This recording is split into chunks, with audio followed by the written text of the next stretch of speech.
We shall overcome. We shall. It was bad. You know, I mean, there were boats on the road. 2 to 3 weeks later, we finally came back to the island, and the neighbors came over. They were like, "Yeah, your house burned down." So we're walking up the street, 59th Street, passing Lakeview Cemetery, seeing 3 different coffins had just floated up out of the ground.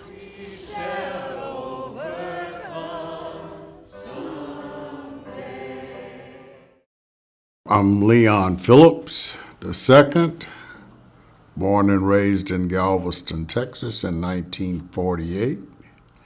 Retired from American Airlines as a skycap.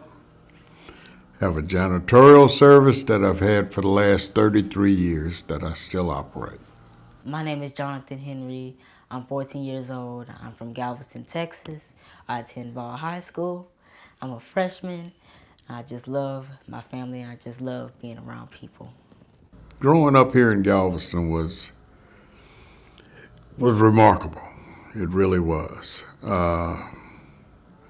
Summers were filled with going to the beach and swimming and stuff of that nature. And Galveston, it has a lot of history. It's fun. At times, the community comes together, like during Hurricane Ike.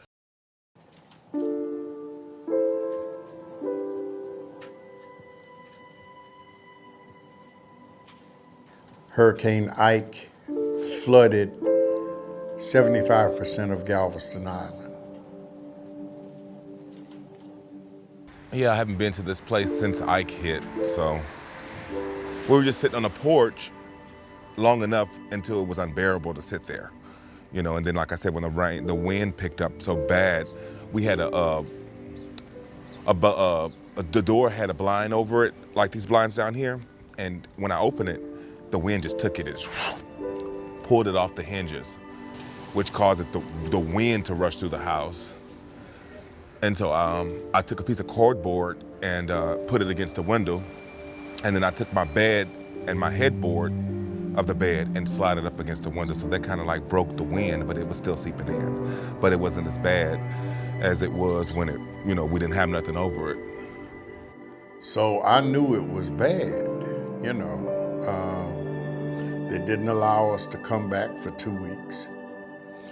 But by me being involved with St. Vincent's, and I had a contract with the Galveston Historical Foundation, they allowed me access to the island. It was bad. You know, I mean, there were boats on the road, you know, I mean, and when I say that, I say it jokingly, but when you start looking at a 25 or 40-foot sailboat and it's sitting in the middle of Broadway, you know. A couple of weeks later, we got a call saying that your house is burning down. My parents, they were like, "What, is this a prank?" They were like, "Your house is really burning down." So about 2 to 3 weeks later, we finally came back to the island, and the neighbors came over. They were like, "Yeah, your house burned down." And that affected me greatly.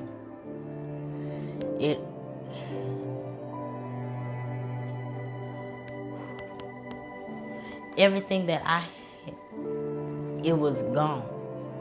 It was gone.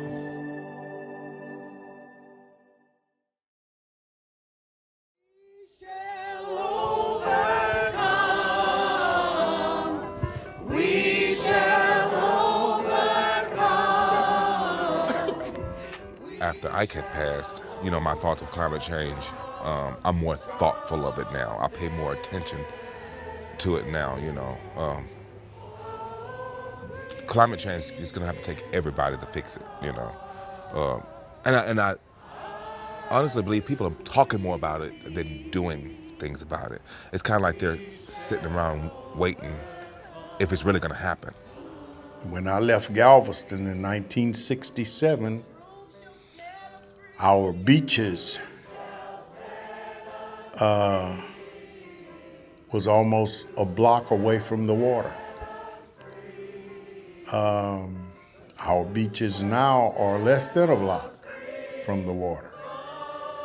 You hear scientists talk about like global warming is gonna happen and stuff like that, and you don't believe it at first until you actually see something of it. And I'm just worried for my generation coming up because we only have God knows how much time left on here. And with everything that's going on, I don't want the earth to be in danger of like water rising up and overtopping and covering us up over the land, and what do we do? So I'm just worried to death about what's going to happen in the near future concerning the whole earth.